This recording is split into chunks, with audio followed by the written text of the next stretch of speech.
Hello everyone, स्वागत है आपका हमारे चैनल पे। और आज है 28 मई। और पता ही है आप सभी को और हमको भी कि हम लोग क्या करते हैं यहाँ पे। जो भी हाईलाइट टॉपिक होते हैं जो कि एग्जाम में बहुत बार पूछे जा चुके हैं, मैं आपको दिखाऊंगा यहाँ पे प्रूफ के साथ कौन कौन सा क्वेश्चन पूछा जाता है। चलिए स्टार्ट लेते हैं। अब यहाँ पे है कि पूरा आर्टिकल पढ़ा मैंने, तो यहाँ पे मुझे जो खास नजर आया, देश में 17 स्थानों पर 48 डिग्री सेल्सियस के पार 3 दिन बाद राहत के आसार। आपको पता ही है टेम्परेचर कितना बढ़ा हुआ है, आप तो देख रहे हैं ना। 49-50 के आसपास टेम्परेचर जो रिकॉर्ड किया जा रहा है, वो भी हिमाचल प्रदेश में। आप देख रहे हो ना, हिमाचल प्रदेश में यहाँ पे भी ठंडा वाला इलाका होता है। क्लाइमेट चेंजेस के इफेक्ट ये सब है ना। क्वेश्चन क्या पूछा जाता है, जो अभी गर्म जो हवा चल रहा है ना, गर्म जो हवा रहता है उसको लू बोलते हैं। ठीक है, उसको भी साइलेंट किलर के नाम से जाना जा रहा है। साइलेंट किलर शब्द को ध्यान रखिएगा। और आपको बता दें यहाँ पे एक शब्द यहाँ मिला, पश्चिम विक्षोभ। ठंड के मौसम में आप देखोगे जनवरी फरवरी में बारिश होता है, दिल्ली या नॉर्थ वाले इलाके में होता है ना। अपने झारखंड बिहार में भी हो जाता है वो ठंड के मौसम में बारिश। तो पश्चिमी विक्षोभ इसको बोलते हैं वेस्टर्न डिस्टर्बेंस। उसी कारण होता है। क्या होता है कि जो मेडिटेरियन सी है ना, वहाँ से जो हवा आती है, तो वहाँ से मेडिटेरियन सी का मॉइस्चर को लेते हुए आती है और यहाँ पे हिमालय वाले इलाका से टकराती है, फिर उत्तर भारत में बारिश करती है। तो पश्चिमी विक्षोभ वाला क्वेश्चन पूछा गया है एग्जाम में, ध्यान रखिएगा। कई दफा पूछा गया स्टेट पीसीएस में। और यहाँ पे फिर मुझे कुछ खास नजर नहीं आया। हाँ, दिल्ली को लेकर, दिल्ली में याद रखिएगा, दिल्ली जो है आपका कैपिटल है भारत का। और 69 कॉन्स्टिट्यूशन अमेंडमेंट एक्ट ये हमारा दिल्ली से जुड़ा हुआ है। ठीक है, और इसमें जो है आपका 3 राज्यों का सीमा भी आता है दिल्ली में, जैसे कि हो गया आपका हरियाणा हो गया, राजस्थान हो गया, और हरियाणा, राजस्थान और यूपी वाले क्षेत्र तीनों मिला के एनसीआर बनता है। नेशनल कैपिटल रीजन जो है, जानते हैं ना आप, एनसीआर। तो 3 राज्यों को मिला के बना हुआ है। ठीक है, चलिए यहाँ तक फैक्ट था। फिर आइए यहाँ पे, दिल्ली में बच्चों के अस्पताल में आग लगा। आपको पता ही कल जो मैंने भी आर्टिकल को कवर किया था, जो एक अस्पताल में आग लग गया तो बच्चों की मृत्यु हो गया है। और प्रधानमंत्री ने वहाँ पे आश्वासन देते हुए अनुग्रह राशि भी वहाँ पे अपॉइंट किया था, मतलब दिया था ना। तो यहाँ पे जो भी दोषी लोग हैं, पूरा आर्टिकल पढ़ने के बाद जो मुझे इंपॉर्टेंट लगा वो पुलिस कस्टडी, ये वाला शब्द जो है ना काफ़ी इंपॉर्टेंट है, क्योंकि यूपीएससी क्वेश्चन पूछा ऐसे कि पुलिस कस्टडी और जुडिशियल कस्टडी में फ़र्क क्या होता है। तो पुलिस कस्टडी में वही फ़र्क होता है कि यहाँ पे जिस आरोपी या व्यक्ति को पुलिस कस्टडी में रखा जाता है ना, तो उससे इंक्वायरी करने के लिए, पूछताछ करने के लिए पुलिस को कोर्ट से परमिशन लेने की जरूरत नहीं है। पुलिस जो है स्वतः जो है वहाँ पे इंक्वायरी करेगी। लेकिन जुडिशियली केस में क्या होता है, जुडिशियली जो कस्टडी होता है उस केस में क्या होता है, पुलिस को इंक्वायरी करने के लिए यहाँ पे कोर्ट से परमिशन लेना होगा। ठीक है, ध्यान रखिएगा। आगे बात करें यहाँ पे, ये है दिल्ली के मुख्यमंत्री केजरीवाल। इस आर्टिकल को पूरा पढ़ने के बाद जो इंपॉर्टेंट लग रहा है, बस यही लग रहा है कि दिल्ली के जो मुख्यमंत्री होते हैं, मुख्यमंत्री को अपॉइंट कौन करते हैं, राष्ट्रपति करते हैं। आप नॉर्मल राज्यों में आप देखोगे, जैसे झारखंड, बिहार, यूपी, यहाँ पे जो मुख्यमंत्री होते हैं उसका अपॉइंटमेंट गवर्नर करते हैं ना। लेकिन दिल्ली का केस में राष्ट्रपति करते हैं। याद रखिएगा, ये क्वेश्चन पूछा गया है। फिर उसके बाद हम आते हैं चुनावी घोषणा पत्र। आपको पता है ना, चुनावी बॉन्ड योजना को खत्म कर दिया गया सुप्रीम कोर्ट के द्वारा, क्योंकि वो संविधान के प्रावधानों का उल्लंघन कर रहा था। और इस आर्टिकल को पूरा पढ़ने के बाद जो चुनावी बॉन्ड योजना और सुप्रीम कोर्ट, दो ही जो शब्द से है यहाँ से क्वेश्चन पूछे गए हैं। आपको बता दें, चुनावी बॉन्ड योजना को भी हाल में ही जो है खत्म कर दिया गया था। 2017 में जो है चुनावी बॉन्ड योजना को लागू किया गया था। क्लियर है। यहाँ पे चुनाव को, जो यहाँ पे सुप्रीम कोर्ट के द्वारा जो चुनाव बॉन्ड था उसको खत्म करने के पीछे तर्क क्या दिया गया था कि आर्टिकल जो 19 है उसका उल्लंघन कर रहा था। फिर आरटीआई जो एक्ट है, राइट टू इन्फॉर्मेशन 2005 वाला, उसका भी उल्लंघन कर रहा था। इसलिए सुप्रीम कोर्ट ने इस कानून का रिव्यू किया और इसको खत्म कर दिया गया। आपको बता दें आर्टिकल 139, ठीक है, 139 और आर्टिकल 13 के तहत जो है ना, सुप्रीम कोर्ट को पावर है कि वो सरकार के द्वारा जो कानून बनाए जाते हैं, अधिनियम बनाए जाते हैं, उसका वो क्या करेगी, रिव्यू करेगी। ठीक है, ध्यान रखेंगे। और सुप्रीम कोर्ट से और प्रश्न क्या पूछा गया है कि मान लीजिए देश में फाइनेंशियल इमरजेंसी लग गया ना, तो सुप्रीम कोर्ट, हाई कोर्ट के जितने भी जजेस हैं, ठीक है, उनका सैलरी, उनका पेंशन सारे कट हो सकते हैं, सिर्फ राष्ट्रपति के नहीं होते हैं। सुप्रीम कोर्ट से एक और प्रश्न पूछा गया था हाल के एग्जामों में, मुझे याद नहीं आ पा रहा कौन सा एग्जाम था, लेकिन मैंने प्रीवियस ईयर क्वेश्चन को देखा था। तो सुप्रीम कोर्ट जो है यहाँ पे जजों की संख्या बढ़ाने का पावर संसद को दिया गया है। आपको पता है सुप्रीम कोर्ट के जो जज बनते हैं वो कॉलेजियम सिस्टम के द्वारा नाम का जो सिफारिश होता है, और उस फिर नाम को राष्ट्रपति जो क्या करते हैं, अपॉइंट करते हैं सुप्रीम कोर्ट। ठीक है, सुप्रीम कोर्ट जो है संविधान का संरक्षक है, संविधान का व्याख्या करने वाला है सुप्रीम कोर्ट। ठीक है, इंटरप्रेट करने का पावर सुप्रीम कोर्ट को दिया गया है। हमारा जो फंडामेंटल राइट है 12 आर्टिकल 12 से 35 तक, इसका भी जो है प्रोटेक्ट कौन करता है, सुप्रीम कोर्ट करता है। ये तमाम फैक्ट जो एग्जाम में कहीं ना कहीं घुमा फिरा के क्वेश्चन पूछे जाते हैं।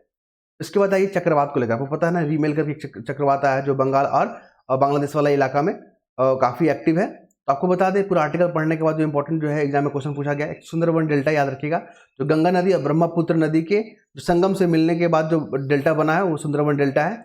और चक्रवात को लेकर जिसको साइक्लोन बोलते हैं, वो बंगाल के क्षेत्रों में जो है यहाँ पे काफ़ी एक्टिव है और यहाँ से जान माल का नुकसान हो रहा है। तो डिजास्टर मैनेजमेंट वाला टॉपिक में आपको मेंस में अगर पूछा जाएगा तो वहाँ पे आपदा के दौरान या आपदा के पहले या आपदा के इस समय क्या क्या एक्टिविटी करना चाहिए तो मेंस में पूछा जाएगा। लेकिन यहाँ पे याद रखिएगा वेस्ट बंगाल, वेस्ट बंगाल याद रखिए, वेस्ट बंगाल तो क्वेश्चन क्या पूछा गया है कि किन किन राज्यों के साथ सीमा साझा करता है। झारखंड, उड़ीसा, बिहार, सिक्किम और असम, ये 5 राज्यों के साथ सीमा साझा करता है, ठीक है। और ये बांग्लादेश जो है ना, देश जो है बांग्लादेश, याद रखिएगा बांग्लादेश के बारे में। तो ये तो अदर कंट्री है, अलग कंट्री है ना। 1971 में ये आया था और भारत ने जो है पहला देश है जिसको देश के रूप में मान्यता दिया था, ठीक। और आपको बता दें बांग्लादेश के साथ जो सीमा साझा होता है ना, हमारा जो बाउंड्री लगता है 4096 किलोमीटर लगता है और सबसे ज़्यादा इसी के साथ लगता है, याद रखिएगा। सबसे बड़ा जो बाउंड्री शेयर होता है बांग्लादेश के साथ होता है और सबसे कम होता है अफगानिस्तान के साथ, अफगानिस्तान, ठीक है, अफगानिस्तान के साथ होता है। और कितना 106 किलोमीटर बस, ठीक है। चलिए याद रखिएगा, जैसे क्वेश्चन पूछा गया आपका। उसके बाद आगे बढ़े हम लोग। तो आगे बढ़ने के बाद हमें जो देखने को मिल रहा है, और यहाँ पे मैंने हाईलाइट करके रखा हुआ है, ये देखिए केजरीवाल वाला मामला आपको बता ही रहते हैं। ये स्वाति मालीवाल है, ये राज्यसभा की मेंबर है आप पार्टी की तरफ से। लेकिन जो केजरीवाल के जो एक ये हैं पीए थे, इनका नाम है अभिजीत, नहीं विभव करके नाम था इनका ना। तो इनको जुडिशियल कस्टडी में भी रखा गया है और यहाँ पे पूछताछ किया जा रहा है यहाँ पे, ठीक है। और ताकि जो भी यहाँ पे दोषी जो पाए गए हैं, ये क्या नाम इनका, विभव राज, दोषी पाए गए हैं, उन पर कार्रवाई किया जा सके। जैसे कि हम आपको बता दें स्वाति मालीवाल जो है यहाँ पे जो दिल्ली की जो महिला कमीशन है ना उसकी अध्यक्ष भी रह चुकी है। तो इन्होंने आरोप लगाया कि हमारे से दुर्व्यवहार किए हैं, मारपीट किए हैं, जो कि सही नहीं है। तो आपको बता दें यहाँ पे मेंस में कैसे पूछ रहा था कि अभी हाल में ही जो महिलाओं को सशक्त करने के लिए कौन कौन सा सरकार ने स्कीम चला रखा है। तो बेटी बचाओ बेटी पढ़ाओ याद रखिए 2015 में। फिर है आपका उज्ज्वला योजना, एलपीजी कनेक्शन से जुड़ा हुआ है, एलपीजी वाला। फिर सुकन्या समृद्धि योजना के बारे में बात कीजिएगा, सुरक्षित मातृत्व योजना के बारे में बात कीजिएगा। फिर मैटरनिटी लीव के बारे में, मैटरनिटी जो लीव होता है, ठीक है, अभी 26 सप्ताह कर दिया गया है, ठीक है, इसको याद रखिएगा। और भी बहुत सारी स्कीम है, जैसे कि एक्ट है घरेलू जो घरेलू हिंसा जो अधिनियम है 2005 वाला, उसको भी सरकार की तरफ से लागू किया गया है। ये तमाम चीज़ें याद रखिएगा। महिला से जुड़ा प्रश्न आएगा तो आपको यहाँ पे कोटेशन करना होगा, ठीक है। और 106 अमेंडमेंट एक्ट भी याद रखिएगा, जो कि विधानसभा और लोकसभा में महिलाओं का आरक्षण के बारे में बात करता है। फिर देखिए आर्टिकल इंपॉर्टेंट है, मेंस के लिए बहुत इंपॉर्टेंट है। अमेरिका और चीन के बीच में जो व्यापार जो संघर्ष चल रहा है ना, इसको ट्रेड वार बोलते हैं। क्या बोलते हैं? Trade war. ये शब्द देखिए, व्यापार युद्ध को बोलते हैं ट्रेड वार। इसमें क्या होता है, आपको अगर डिफाइन करना होगा ट्रेड वार से आप क्या समझते हैं, तो आपको बताना है कि जो देशों के बीच में जो व्यापार होता है, तो उसमें एक देश के द्वारा जो है दूसरे देशों के द्वारा जो इम्पोर्ट किया जा रहा है ना, उस पर जो है ना टैक्सेस या शुल्क वगैरह बढ़ा देना, ठीक है। तो फिर कार्रवाई में जो अन्य देश जो है, ठीक है, वो भी उसके खिलाफ जो है सामानों को क्या करना, टैरिफ वगैरह बढ़ा देना, शुल्क वगैरह बढ़ा देना, उसको ट्रेड वार बोलते। तो अभी चाइना और अमेरिका के बीच में देखा जा रहा है, ये हो गया। आपको बता दें चाइना के साथ, मतलब चाइना और अमेरिका की अगर बात करें तो अमेरिका जो है ना चाइना से बहुत ज़्यादा इंपोर्ट करता है, तो मतलब ट्रेड डेफिसिट है, ये हो गया। भारत और चाइना के बीच में भी यही रिलेशन है कि भारत जो है ना चाइना से बहुत ज़्यादा इंपोर्ट करता है, इसलिए ट्रेड डेफिसिट यहाँ पर भी है। इसके बाद आगे बात करेंगे आउटसोर्सिंग। एक शब्द न्यूज़ में आउटसोर्सिंग क्या होता है, जैसे कि मान लीजिए मुझे क्या होता है, जैसे अमेरिका में कंपनी जो जितना भी चल रहा है IT वाला, उसमें जो आप देखोगे भारतीय और चाइना से क्या करता है, आउटसोर्स करता है, वहाँ से इंजीनियर लोगों को हायर करता है ना, इसी को आउटसोर्सिंग बोलते हैं, याद रखेंगे आप। और इसके बाद जो मुझे खास नज़र आ रहा है, चीन की अर्थव्यवस्था के बारे में बात किया गया कि चीन की अर्थव्यवस्था क्या है, वहाँ टोटली जो है ना एक्सपोर्ट पे डिपेंडेंट है। किस पे डिपेंडेंट है? एक्सपोर्ट पे है। तो चाइना में जो प्रोडक्ट बन रहा है ना, उसका डिमांड उसी का देश में नहीं है, तो उसको मजबूरी क्या करना पड़ रहा है, चाइना को दूसरे देशों में खपाना पड़ता है, ठीक है। और ये बहुत सस्ते में लोगों को सप्लाई कर देता है। ये जो चाइना की जो नीति है ना, पॉलिसी, जो इकोनॉमिक पॉलिसी, वो कहीं ना कहीं उसी के लिए घातक बनता जा रहा है, क्योंकि उसका प्रोडक्ट उसी के देश में डिमांड नहीं है। इसी को लेकर पूरा आर्टिकल छपा हुआ है।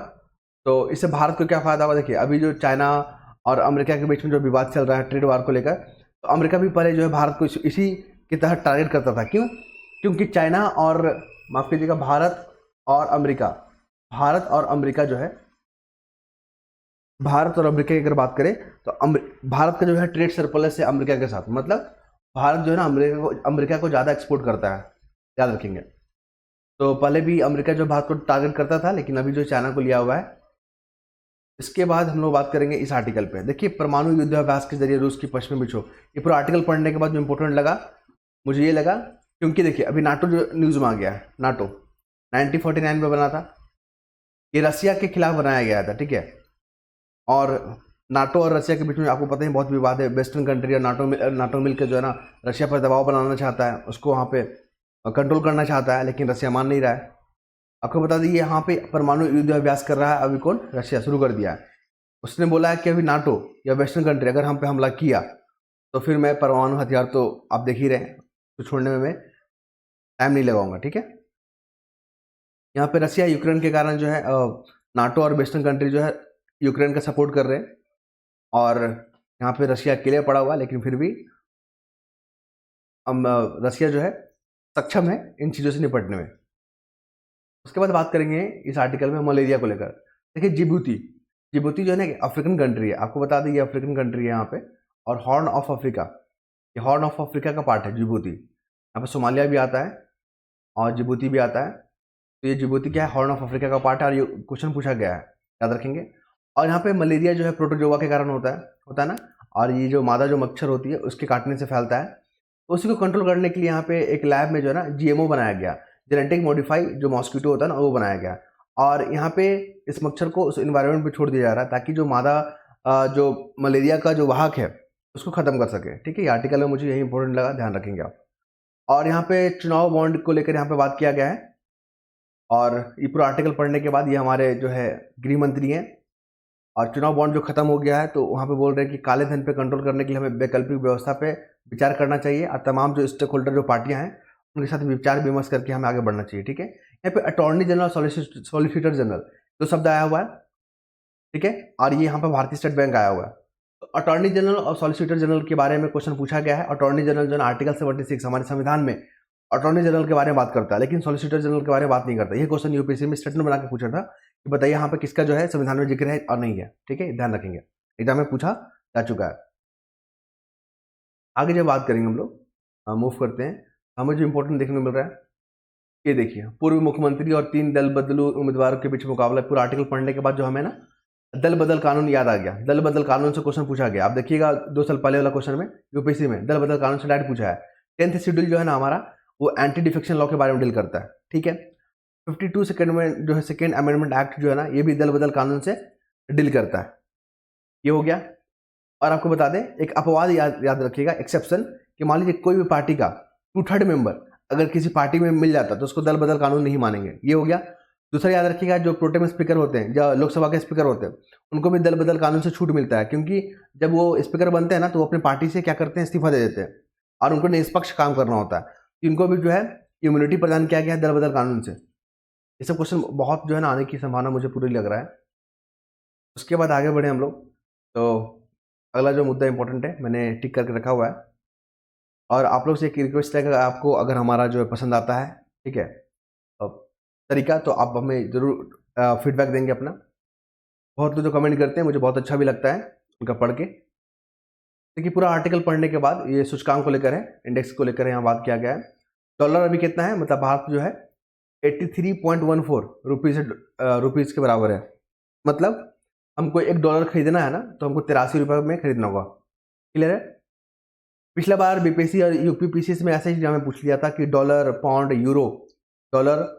यूरो और दे दिया गया था, बताइए इसमें से कौन सा सबसे महंगा करेंसी, तो पाउंड सबसे महंगा हो जाएगा, यूरो जो है 90 रुपीज़ के आसपास है, येन जो है आपका 12 पैसा के आसपास है, पाउंड जो 105 रुपये के आसपास है, डॉलर 84 के आसपास है ना। यही क्वेश्चन बीपीएससी में पूछ दिया था कि बताइए कौन सा महंगा करेंसी है। सबसे महंगा करेंसी कौन है, कुवैत का रियाल। कुवैत का रियाल जो सबसे महंगा करेंसी है, ध्यान रखेंगे, आएगा क्वेश्चन तो पूछ सकता है। अभी WTO को लेकर भारत के बीच में जो है विवाद चल रहा है कृषि सब्सिडी को लेकर। देखिए, WTO बोलता है ना कि जो भारत है वो अपने किसानों को फर्टिलाइजर के नाम पे, बीज के नाम पे बहुत जो है ना यहाँ पे एक्सपोर्ट करने के लिए सब्सिडी प्रदान करता है, ठीक है, करता होगा, भारत करेगा ही करेगा, क्योंकि भारत में इसके पीछे बहुत सारे कारण हैं सब्सिडी देने का, ठीक है, उस पर बात करेंगे। लेकिन सबसे पहले WTO को देख लीजिए, यहाँ पे 166 मेंबर है, पहला कितना है 1995 में बना था, ये क्वेश्चन पूछा गया है, तो हो गया। भारत बोलता है कि हम सब्सिडी नहीं देंगे क्योंकि हमारे किसान यहाँ के गरीब हैं, हमको फूड सिक्योरिटी मेंटेन करना होता है, हम सब्सिडी नहीं देंगे तो कौन देगा? तो भारत को छूट भी मिला हुआ है कि आप दे सकते हैं, ठीक है।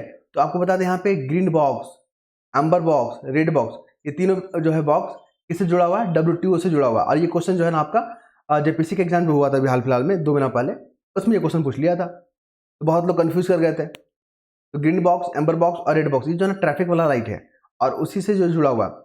ग्रीन बॉक्स में जो होता है ना उसमें आप सब्सिडी दे सकते हो, कोई दिक्कत नहीं है। एम्बर बॉक्स में जो है ना जिस मदद पे आप जो सब्सिडी देते हो ना वो कभी कहीं ना कहीं व्यापार को क्या करता है? इफेक्ट करता है। और जो भी डेवलप कंट्री है ना वो भारत को कंट्रोल करना चाहते हैं, लेकिन भारत कंट्रोल होने वाला नहीं है क्योंकि भारत जो अब विश्व गुरु बनने वाला है, ठीक है। 2047 तक भारत जो है ना डेवलप कंट्री बनने का लक्ष्य रखा हुआ है और भारत इस दिशा में बहुत प्रयास कर रहा है।